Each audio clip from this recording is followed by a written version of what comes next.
Start ही गया। Practice set 2 है, question number 21, नायक series question number 21। कर्क रेखा निम्नलिखित में से किन राज्यों से होकर गुजरती है? पहले कर्क रेखा कितने राज्यों से गुजरती है?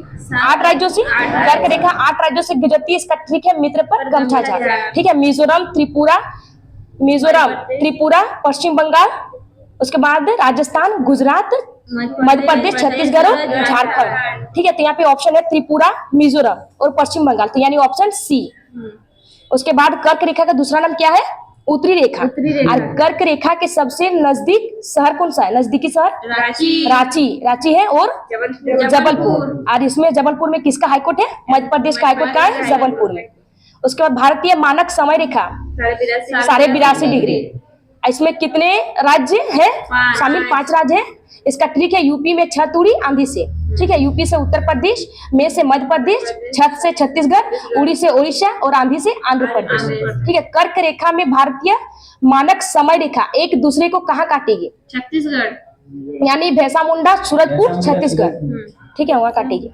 उसके बाद क्वेश्चन नंबर 22, निम्नलिखित में से कौन सा एक स्थान भारतीय मानक समय यामोत्तर के सबसे नजदीक स्थित है?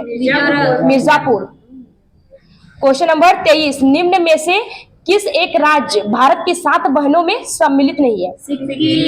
सिक्किम, क्योंकि सिक्किम क्या है? 7 बहनों का भाई है। और 7 बहने वाला स्टेट कौन सा है? मेघालय, अरुणाचल प्रदेश, असम, मणिपुर, नागालैंड, मिजोरम और त्रिपुरा है। और 7 बहने का नाम कब क्या रखा गया है? 1972। और किसके द्वारा? ज्योति प्रसाद सेकिया के द्वारा। 7 बहनों में सबसे बड़ा राज्य कौन सा है? क्षेत्रफल में सबसे बड़ा है अरुणाचल प्रदेश और छोटा है त्रिपुरा। क्वेश्चन नंबर 24, निम्नलिखित राज्यों में से कौन द्विभाषी राज्य नहीं है? कर्नाटक में कौन सी भाषा बोली जाती है? सिर्फ कन्नड़ बोली जाती है।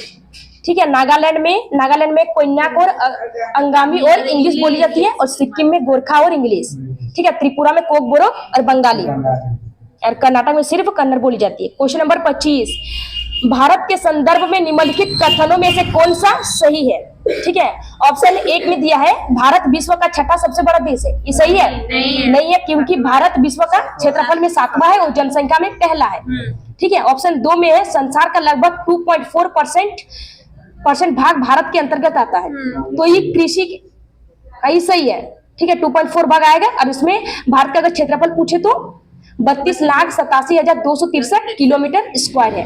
उसके बाद ऑप्शन 3 में है कर्क रेखा देश के बीच से गुजरती है जो अक्षांशीय विस्तार को 2 बराबर भागों में काटती है। यानी कर्क रेखा 23.5 डिग्री में गुजरती है और दो बराबर भागों में काटती है, यानी ये वाला सही है।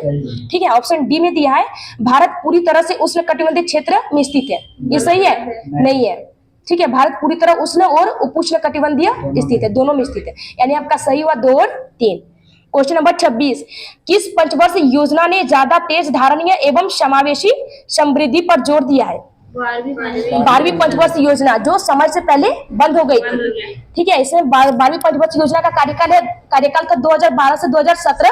और कौन सी समिति? तो श्री सी रंगराजन समिति है। इसका लक्ष्य था 8.2% और प्राप्त किया है 6.8%, क्योंकि 2015 में इसे खत्म किया गया था और नीति आयोग की स्थापना की गई थी। क्वेश्चन नंबर 27, अनवरत योजना भारत में लागू की गई है 1978 में। ठीक है, अनवरत योजना 3 को आई है। ठीक है, पहला आया था 1966 से 69 में, उसके बाद 1978 से 80 में, और थर्ड है 1990 से 92 में। लेकिन लागू की गई 1 अप्रैल 1978 को। ठीक है, रोलिंग प्लान है। और किसके द्वारा पारित किया गया है? गुरुनाथ मिडल द्वारा पारित किया गया था। और कौन सी योजना थी? ट्राइसेम योजना। इसमें 18 से 35 वर्ष युवा तकनीकी के कौशल को शामिल किया गया है।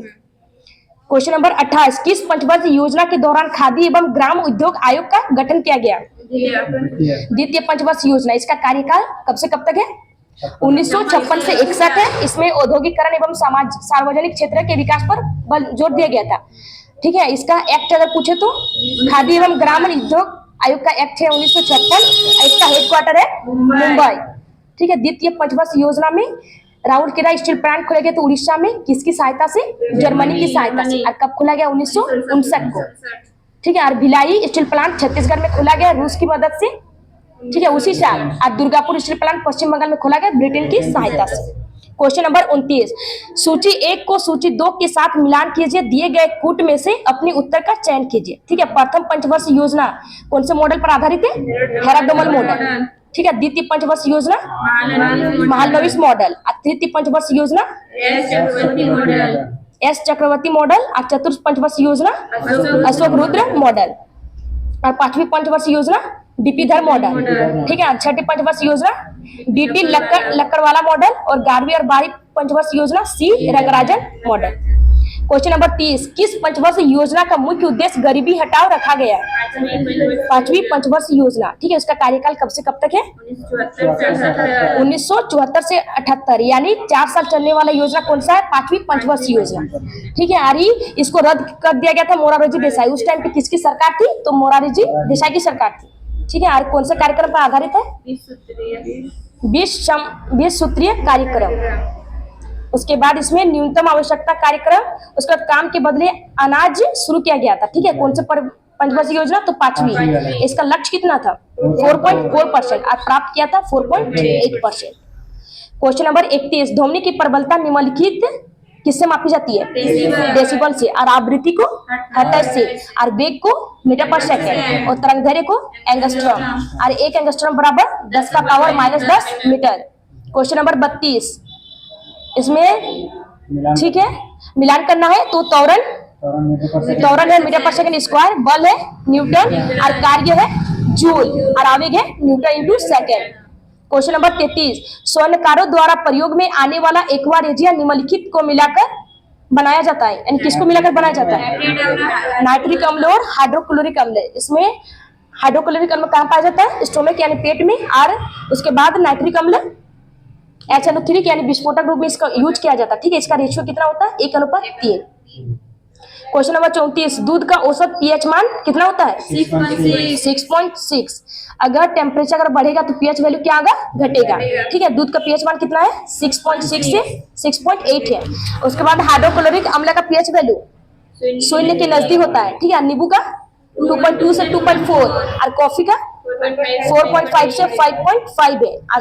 शुद्ध जल का रक्त का 7.4, आंसू का 7.4, और समुद्री जल का 8.4।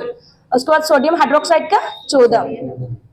क्वेश्चन नंबर 35, साइनोकोबालिन क्या है? साइनोकोबालिन किसका मतलब रासायनिक नाम है? तो विटामिन B12 का रासायनिक नाम है साइनोकोबालिन। उसके बाद विटामिन B2 का राइबोफ्लेविन। ठीक है, विटामिन B6 का पैराडॉक्सिन।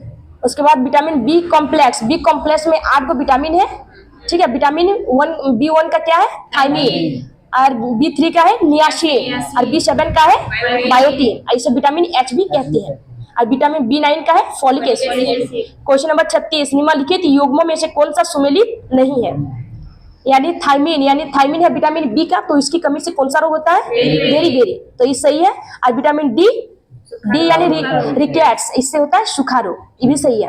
ठीक है, विटामिन के की कमी से, विटामिन के यानी रक्त का थक्का नहीं जमता। ठीक है, यार जो यहाँ पे बाध्यपन दिया है, बांझपन, वो गलत है, वो विटामिन ई की कमी से होता है।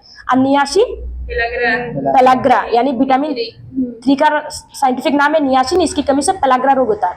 और विटामिन ए की कमी से, विटामिन ए का नाम है रतौंधी, साइंटिफिक नाम, इससे नाइट ब्लाइंड बीमारी। ठीक है, मतलब रात को नहीं देखता ना। ठीक है, नाइट ब्लाइंडनेस। और विटामिन सी स्कर्वी रोग यानी मसूड़ों से खून निकलना। ठीक है, विटामिन के से रक्तस्राव। क्वेश्चन नंबर 37, पूर्वोत्तर भारत के पहले नेचुरोपैथी हॉस्पिटल की नींव कहाँ रखी गई है? डिब्रूगढ़ असम में रखी गई है। इसके केंद्रीय आयुष मंत्री किसने मतलब उद्घाटन किया? ठीक है, केंद्रीय आयुष मंत्री सर्बानंद सोनोवाल ने उद्घाटन किया है। ठीक है, वह असम में है, और असम के सीएम हेमंत बिश्वा शर्मा। ठीक है, उसके बाद वहाँ के गवर्नर गुलाब चंद्र कटारिया। इसकी राजधानी क्या है? दिसपुर। इसमें राज्यसभा सीट 7, और लोकसभा सीट 14, और विधानसभा सीट 126। ठीक है, question number 38, first class cricket में सबसे तेज 13 शतक लगाने वाले बल्लेबाज कौन बने हैं? तन्मय अग्रवाल। ठीक है, कौन से खेल? तो रणजी, हैदराबाद रणजी टीम वर्सेस मतलब खेल हुआ था अरुणाचल प्रदेश टीम से। ठीक है। उसमें क्वेश्चन नंबर 39, 22 फरवरी 2024 को किस राज्य सरकार ने बैगलेस स्कूल पहल शुरू की है? मध्य प्रदेश। और उत्तर प्रदेश सरकार ने क्या शुरू किया है? किसान उदय योजना। उसके बाद हजार फ्रेंचाइज योजना किसने शुरू किया है? राजस्थान सरकार। और सीएम सीखो कमाओ प्लान योजना किसने शुरू किया है? मध्य प्रदेश सरकार। और सीएम कल्याणी विवाह सहायता योजना मध्य प्रदेश सरकार। जो कौन है अभी? मोहन यादव। क्वेश्चन नंबर 40, 2024 लोकसभा चुनाव के लिए शुभमन गिल किस राज्य के स्टेट आइकन बने हैं? पंजाब। ठीक है। अब जो लोकसभा चुनाव कितने चरणों में हुआ इस साल? 7 चरण। 18वीं लोकसभा चुनाव 7 चरणों में। इसके चुनाव आयोग के ब्रांड एम्बेसडर सचिन तेंदुलकर। और नेशनल आइकन पंकज त्रिपाठी। और मुख्य निर्वाचन आयुक्त श्री राजीव कुमार है। ठीक है। उसके बाद बिहार के कौन है? मैथिली ठाकुर। उसके बाद क्वेश्चन है, हाल ही में भारत के 2 अन्य चुनाव आयुक्त कौन नियुक्त है? सुखविंदर सिंह और ज्ञानेश सिंधु। ठीक है, 2 नियुक्त।